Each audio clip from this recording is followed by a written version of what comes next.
Hello everyone, my name is Jitesh Sharma. I am pursuing BTech third year in Institute of Engineering and Technology, which is famous as IIT Lucknow. Today I will present you the topic net metering. So let's see about it. Here are the contents of the topic. There is no need to read it. You will see in further slides. So introduction, जैसा कि first point है, demand for electricity is growing day by day. तो जैसा कि हम सब जानते हैं कि इलेक्ट्रिसिटी की जो डिमांड है वो बढ़ती ही जा रही है दिन ब दिन। नई नई इंडस्ट्री सेटअप हो रही हैं, शॉप्स कंपनीज बन रही हैं, तो उन सभी में इलेक्ट्रिसिटी की रिक्वायरमेंट बढ़ेगी, सीधी सी बात है। तो अब इस इलेक्ट्रिसिटी को मीटअप करने के लिए हमें जनरेशन बढ़ाने की ज़रूरत है, लेकिन वो जनरेशन हमारी उस डिमांड को मीटअप नहीं कर पा रहा है। तो वही डेफिशिएंसी ये किसी सर्वे के द्वारा कैलकुलेट किया गया होगा, इंडिया में 6 to 8% है। इसी डेफिशिएंसी को दूर करने के लिए कुछ अल्टरनेटिव्स हैं, जैसे कि सोलर एनर्जी से हम बना सकते हैं। तो हम आप जानते होंगे, घरों में सोलर पैनल का हम यूज करते हैं बैटरी वगैरह चार्ज करने के लिए, आप जानते हैं। सोलर है जिस, लेकिन इसके कुछ ड्रॉबैक्स हैं। तो net metering is the solution for दो drawbacks. What is net metering? Net metering हम आसान सी भाषा में समझ लेते हैं कि नेट मीटरिंग का मतलब है, जैसे कि आपने सोलर एनर्जी से इलेक्ट्रिसिटी जनरेट की और कुछ इलेक्ट्रिसिटी आपकी जो क्या कहूँ मैं अब, जैसे कि ये पोल से जो इलेक्ट्रिसिटी आ रही है वो भी आ रही है, ठीक है। तो कुछ एनर्जी जो सोलर से जनरेट की, कुछ तो आप यूज करेंगे, लेकिन जो बच जाएगी, जैसे हम कहेंगे कि जो एनर्जी आपने यूज की उसके बाद जो बच गई वो आपने ग्रिड को सप्लाई कर दी। तो जो एनर्जी आप सप्लाई करेंगे, जो पावर आप सप्लाई करेंगे, एनर्जी नहीं बोल सकते, जो पावर आप सप्लाई करेंगे उसका गवर्नमेंट आपको पे करेगी। इसी को हम कहते हैं net metering. Okay, why net metering is important? Net metering हमें एनकरेज करती है ज़्यादा से ज़्यादा एनर्जी बचाने के लिए और पावर जनरेशन में अपना योगदान देने के लिए। ये ग्लोबल बेनिफिट्स इसके बहुत सारे हैं, ठीक है। और आप इंडिविजुअल लेवल पे भी आप देख सकते हैं कि आपकी बिजली का बिल कम आएगा, समझ सकते हैं ना इसकी रिक्वायरमेंट। नेट मीटरिंग का कंसेप्ट क्या है देख लीजिए। अब इस फिगर में आप देख रहे हैं कि सोलर इरेडियंस, बीच में ये जो है ना, ये इन्वर्टर है। तो जो सोलर एनर्जी आएगी इलेक्ट्रिसिटी, और फिर वो जो इलेक्ट्रिसिटी ये जो सोलर पैनल वो करेगी वो डीसी के फॉर्म में करेगी। तो ये इन्वर्टर क्या करेगा, डीसी को एसी में कन्वर्ट कर देगा। द एनर्जी जो कि हम घरों में एसी यूज करते हैं, डीसी थोड़ी यूज करते हैं। The bidirectional meter indicates energy usage and excess energy. यहाँ पे अब हम ग्रिड और होम के बीच में हमने एक बाई डायरेक्शनल मीटर लगा रखा है, जो कि हमारा नेट पावर को बताएगा कि कितनी हमने कंज्यूम की और कितनी हमने ग्रिड को सप्लाई कर दी। उसी के हिसाब से हमारा बिजली का बिल आएगा, समझ रहे हैं ना। ब्लॉक डायग्राम देख लेते हैं ऑफ नेट मीटरिंग।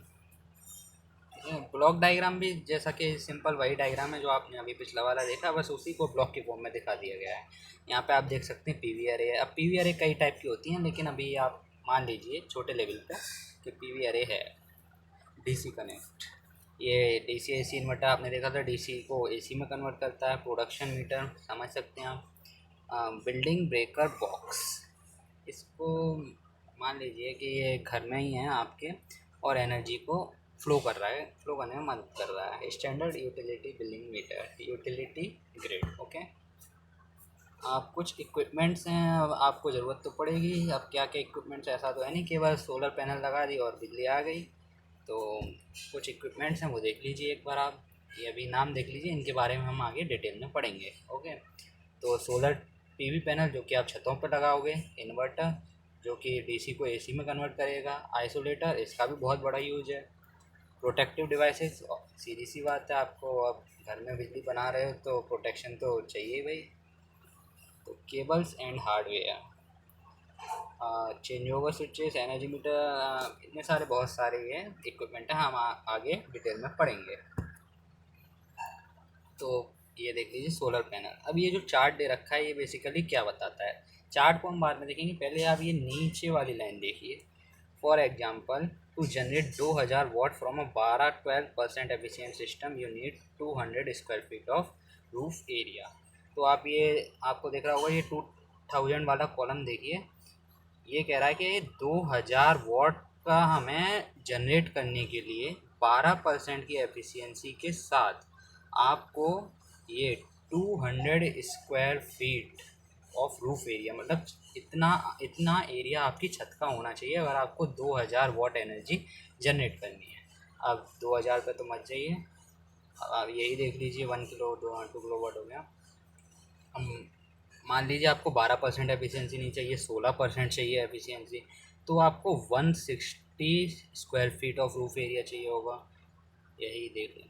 तो ऐसा ये चार्ट है। आगे देखते हैं इन्वर्टर। इन्वर्टर मैंने अभी आपको बता ही दिया है कि उसका मेन काम क्या है, डीसी सप्लाई को एसी में कन्वर्ट करना, पहली लाइन यही है। इन्वर्टर में अब सिंक्रोनाइजेशन डिवाइस भी होना चाहिए, और इलेक्ट्रिसिटी को सिंक्रोनाइज भी तो करेगा, और हार्मोनिक करंट नहीं होना चाहिए। हार्मोनिक करंट इंजेक्ट जो होते हैं वो बहुत ज़्यादा हानिकारक होते हैं हमारे डिवाइसेस के लिए। दूसरा है isolator disconnecting switches, protective devices with isolation switch required between solar panels. ये भी आइसोलेशन ये डिवाइस हैं, ये एक तरह से प्रोटेक्शन का काम करते हैं, समझ, प्रोटेक्शन का काम करते हैं, और ये मदद करते हैं हमारे इक्विपमेंट्स को इक्विपमेंट्स की एफिशिएंसी बढ़ाने में। ठीक है, आगे बढ़ते हैं हम लोग। अगला है हमारा नेट मीटर, जिसको हमने बाई डायरेक्शनल मीटर भी कहा रखा है। यहाँ पे 3 फिगर बने हुए हैं, एक फिगर में आपको दिखा रखा है डिलीवर्ड पावर, दूसरे में रिसीव्ड पावर, तीसरे में नेट पावर। डिलीवर्ड पावर जो आपकी सोलर पैनल से आ रही थी और आपके घर में यूज होने के बाद जो पावर बच गई वो आपने ग्रिड को सप्लाई कर दी, तो वो थी डिलीवर्ड पावर। रिसीव्ड पावर, जो आपकी टोटल पावर आई, चाहे सोलर पैनल से आई चाहे ग्रिड से आई, या ये वहाँ पे रिसीव्ड पावर के मीटर में दिखाया जाएगा। नेट पावर, जो आपकी टोटल समझ लीजिए आप, allows two way transfer of power. Bidirectional meter two way transfer का मतलब ग्रिड से भी आपकी पावर आ रही है, सोलर पैनल से भी पावर आ रही है, इसलिए ये अलाउ करता है। रोटेट्स इन बोथ डायरेक्शन, ये तो समझने वाली कोई इसका कोई मतलब नहीं है, दोनों ही डायरेक्शन में रोटेट करता है, ग्रिड की पावर और solar panel. Records net power consumed, net power consume को रिकॉर्ड कर लेता है, इसके आधार पर आपका बिजली का बिल आ जाएगा। कुछ टेक्निकल कैरेक्टरिस्टिक्स दिखाए गए हैं मीटर के। एनक्लोजर, इंजीनियरिंग प्लास्टिक, मीटर आप घरों में आपके मीटर लगा है ना, उसके बाहर की जो प्लास्टिक होती है उसी को इंजीनियरिंग प्लास्टिक बोल रखा है। बैकलाइट एलईडी डिस्प्ले, डिस्प्ले आपने देखी है ना, जिस पे नंबर डिजिट्स आते हैं display. Protection index IP51 use करते हैं। सिस्टम इनपुट्स, पावर फैक्टर जो होता है, zero lag, unity, zero lead. Benefits क्या हैं नेट मीटरिंग के, ये समझिए आप बेनिफिट्स क्या क्या हैं। Consumer net energy bill reduces, तो ये तो आपको पहले ही समझ में आ गया होगा कि जो हमारा बिजली का बिल आएगा वो कम होने वाला है, पैसे हमको कम देने पड़ेंगे। ऐसी बातें तो आपको बहुत जल्दी समझ में आ जाती हैं। दूसरा है no battery storage system needed, इसमें क्या है, हम उसको स्टोर नहीं कर सकते हैं बिजली को, समझ रहे हो।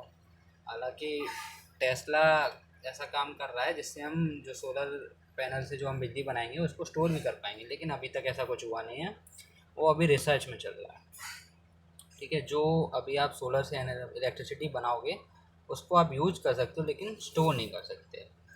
बैटरी में अगर इसको चार्ज वार्ज करके करना चाहो तो थोड़ा बहुत है, उससे कोई फ़र्क नहीं पड़ता है। No backup generator for when solar is not available.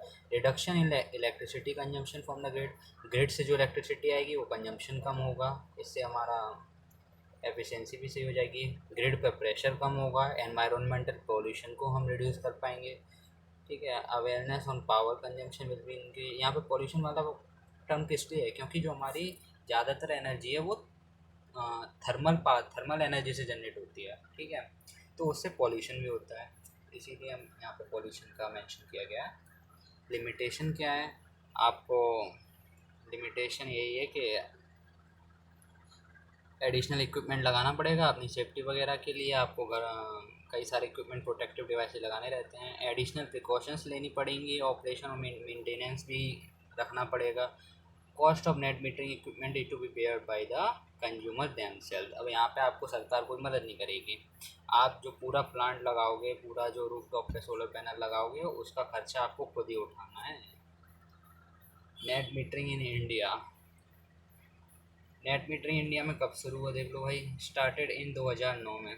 2009 में शुरू हुआ। MNRE ये एक बोर्ड बना दिया गया है नेट मीटरिंग को देखने के लिए। तो ये स्पेशली इसी को देखता है भाई। For generating 1 megawatt of electricity through net metering it cost about 7 to 8 crore in India. 1 megawatt का अगर आपको प्लांट लगाना है तो 7-8 करोड़ खर्च हो जाएंगे आपके। हालांकि और ये पर ईयर पे 1.6 करोड़ का रेवेन्यू आपका जनरेट कर देगा। तो आने वाले सालों में आपके ये रुपए वसूल हो जाएंगे। केरला, आंध्र प्रदेश, महाराष्ट्र ये कुछ राज्य हैं इंडिया के जहाँ पर ये इम्प्लीमेंट हो रहा है अच्छी तरह से नेट मीटरिंग। फ्यूचर स्कोप देख लीजिए क्या क्या है। इंडियन गवर्नमेंट ने ये डिसाइड किया है कि कि जितने भी ऑफिस होंगे, हॉस्पिटल होंगे, इंस्टीट्यूशन होंगे, उन सब की छतों पे ये सोलर पैनल लगाए जाएं। आपने शायद देखा होगा, शायद आपके कॉलेज में लगे हों, आपके ऑफिस में लगे हों, एक बार ध्यान से देखिएगा। कंपनी लाइक टेस्ला, ये मैं आपको बता चुका हूँ। जो टेस्ला कंपनी है, जो कि एलॉन मस्क बहुत ही ज़बरदस्त आदमी है। एलॉन मस्क जो अभी इस पर रिसर्च चल रही है कि जो पावर हम सोलर पैनल से जनरेट करें उसको स्टोर कर सकें। समझ रहे हो, जो सरप्लस जो पावर है। कंक्लूजन क्या है? कंक्लूजन यही है कि बस नेट मीटरिंग के ज़रिए हम एक्सेसिव पावर जो प्रोड्यूस हो रही है उसे हम ग्रिड को सप्लाई कर सकें, जिससे कि ग्रिड पर लोड कम आए, प्रेशर ग्रिड पर कम रहे, एनवायरनमेंटल पॉल्यूशन को रोका जा सके, और इंडिविजुअली हम थोड़ा समझ लीजिए, है ना। और सोलर एनर्जी पे हम ज़्यादा रिलायबल कर सकते हैं। रेफरेंस है, ये कुछ रेफरेंसेस है जहाँ से ये डेटा उठाया गया है। Okay, thank you. So that's all from my side. Okay.